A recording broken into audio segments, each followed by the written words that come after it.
Welcome to Cinema Daily, the show where you review a movie every day of the week. I'm Matt Burns, this is Stephen Brault. Hi. Today we will be reviewing the first movie that we've ever reviewed, and that is Hugo.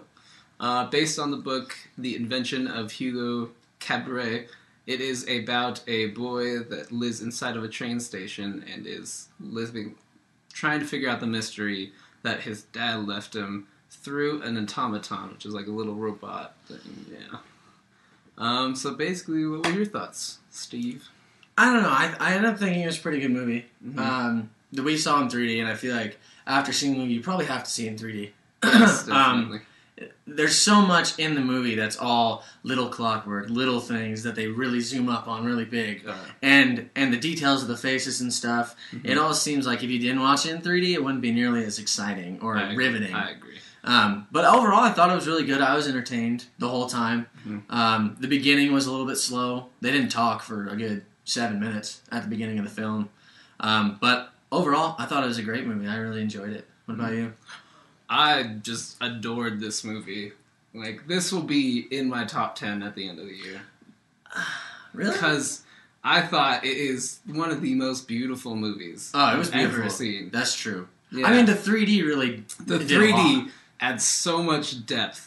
Think that Martin Scorsese has never used 3D before, and I think he's used it better than anybody has ever used it. Really? Yeah. Yeah, it's because they didn't use it as like, oh, geez, it's in your face. Yeah. They kind of use it as like... It's very much depth. Yeah, it added a lot of depth to it. It really made you feel like the gears working in all the clocks and the Mm-hmm. automaton especially. Yeah. And all the small things that were blown up really big. Like when... A lot of times they zoomed up really close on people, like Ben Kingsley when he's giving his monologue, at, near the end. And when Sacha Baron Cohen, he's like looking weird. Is he giving a weird look or something? And they just kept zooming in on his face. Yeah. And his face just really popped out. But it seemed like it almost like hurt. I'd say at some points it was kind of like, whoa. It was getting intense. They were still in your face. You know, it's one of those things where you expect them to be gone by this point, and they're Yeah. still up in your face. Yeah. But overall, I thought it was a great performance by kid actors. Asa Butterfield and Chloe Moretz. Grace Moretz. Yeah, she's the girl in Kick-Ass. I don't think he's been in anything. He's been in some TV shows.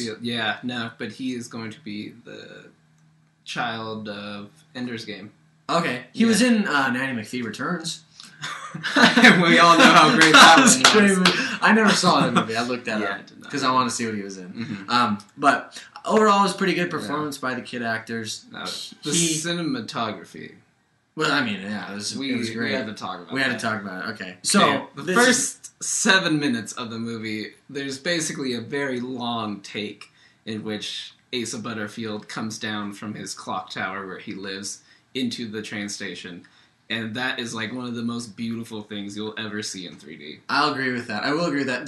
The only problem I had with it, like I told you, is at the very beginning, the first shot. The opening shot where you're outside. Yeah, it started way up above the train station. Into the train station. It kind of starts looking up at the sky and moves down to the city, right? And when it moves down to the city, for some reason, that shot is way faster in the panning than any other shot. Yeah. And it kind of was like, whoa, it kind of blurred out a little bit. It'd be much easier in 2D to watch that. But it's definitely a must-see in 3D. Oh, yeah. But then right after that scene, they panned, like, really slowly, like 12 times. Just boom, boom, boom, boom. Slow panning everywhere. Yeah. And it was great. It was beautiful.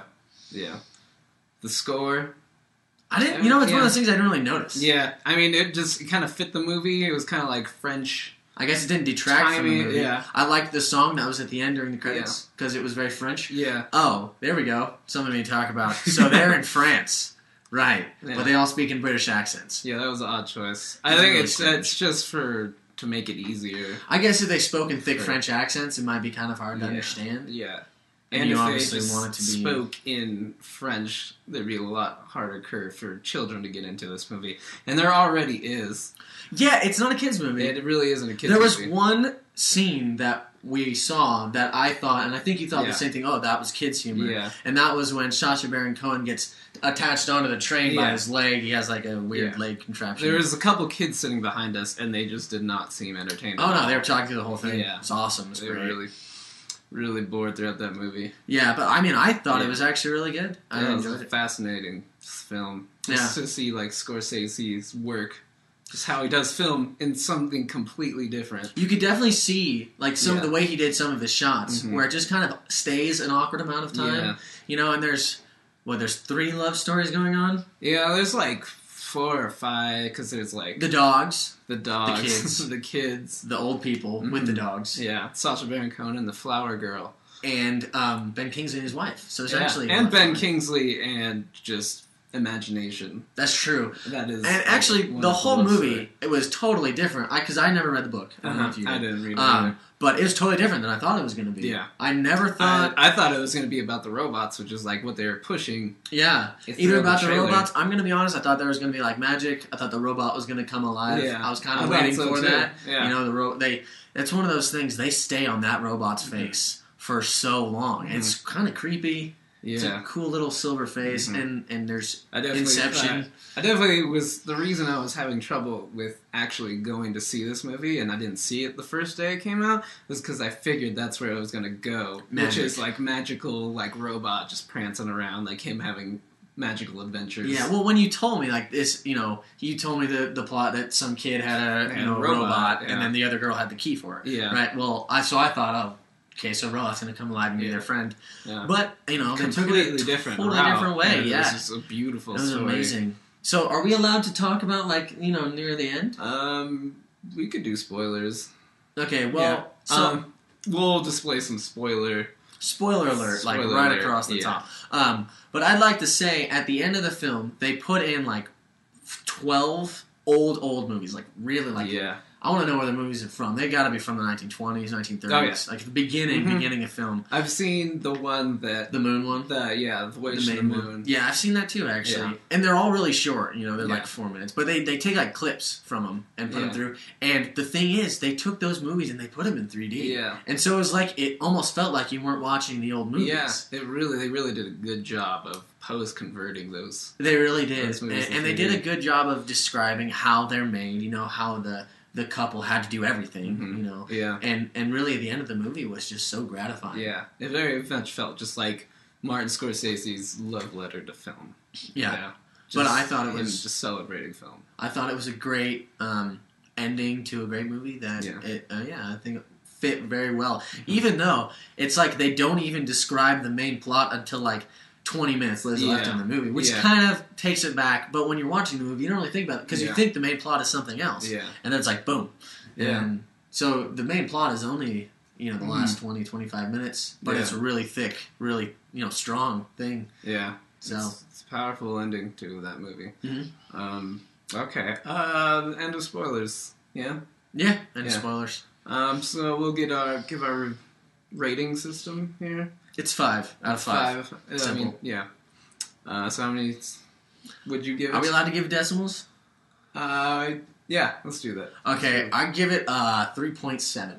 3.7. Because I'm not gonna give it a 4. I think 4 should be reserved. I think it was a beautiful film, and I really liked the ending. But I thought overall it was captivating, but it didn't get me going. Okay. So I'll give it a high 3. Okay, 3.7. That's good. I'm gonna give it a 4.5. Wow. Yeah, that's I loved it. Like, I can't wait to go see it again. Really? Yeah. Well, you have to see it in 3D again. Yeah, I would have to see it in 3D again. Yeah. So I'd say, I bet if you saw it in 3D, it's really high up there for you. If you don't, it's probably not gonna be as good. I'm gonna say. Yeah. It definitely is something that one of the few 3D movies that needs to be seen in 3D. Yeah, it really does. Yeah. Tonight we're gonna go see The Descendants. So look forward to that review tomorrow. This has been Cinema Daily. Have yourself a wonderful day.